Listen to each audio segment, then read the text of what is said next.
You did the best you could with what you knew. Be gentle with who you used to be.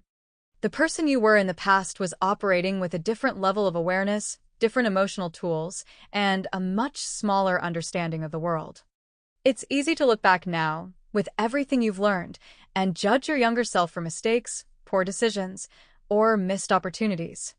But that judgment is unfair.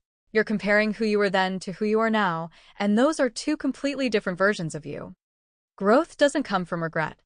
It comes from understanding. When you were younger, you made choices based on what you knew at the time. Maybe you stayed in the wrong relationship because you didn't yet understand your worth. Maybe you avoided opportunities because fear felt bigger than possibility. Maybe you reacted emotionally in situations because you hadn't yet learned how to respond with clarity. None of that makes you weak, it makes you human. For example, think about someone who looks back and regrets not speaking up for themselves at work. At the time, they may have been afraid of losing their job or being judged. Now, with more confidence and experience, it seems obvious that they should have spoken up. But back then, silence felt safer. That choice wasn't stupidity, it was self-protection based on what they understood. Or consider someone who wasted years chasing the approval of others. Today, they might see that external validation is unreliable. But their younger self may have grown up in an environment where approval was the only way they felt valued. They weren't being foolish, they were trying to feel accepted in the only way they knew how. This is why you don't always need to forgive your younger self as if they did something wrong. Sometimes, what you really need is recognition. Recognition that they were trying. Recognition that they were surviving. Recognition that they were doing the best they could with what they had.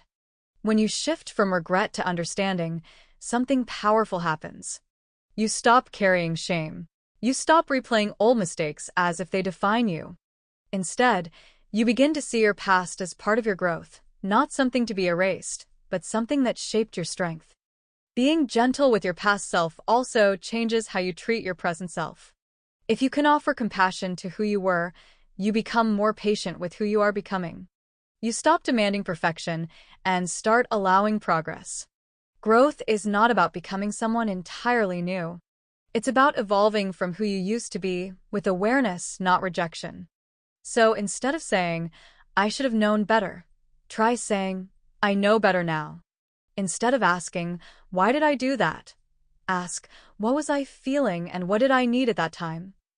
Because the truth is simple. You didn't fail your younger self. Your younger self built the foundation for who you are today. And that version of you deserves understanding, not criticism.